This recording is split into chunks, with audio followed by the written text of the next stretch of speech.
ina ni Kuya Jaime. Tang ina ka. Maawa ka naman, Nay. Maawa ka. Ang tang ina mo lang yan, trisita ka. O ay, ko kung anak kay atok lang. Si Kuya Jaime, anong sasabihin niya sa pinaggagawa mo kay Ate Mariel? Ano mo? Lagi ka, Sa magiging anak makukonsensya. nila. Ano? Ha? Ano ah? Sa magiging Makukulong ka. Sa apo mo. Makukulong ka. Ay.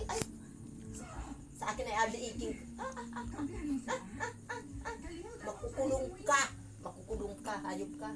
Wala akong kinagtimonyo, Nay. Ano ah? Utang ina ka. Walang hiya ka. Sampal-samka mo man din. Bali pag esos pag ako ang anak niya na pag ako ang anak niya na gulagurin ko yung mukha. Salamat ka lang ang atak ko'y naging Hindi po kita. tinug na. Huwag mo nga tumpuyin yung TV ah. Isa pa. Hindi yung mga gamit sa Kuya. Yan. Yan. Yung mga resibo sa hulog mo sa bahay. Yan. Ano ah? Tutulungan po kita sa laban nito, ate. Yan. Maging asawa ni si Jobert ang maging asawa niya.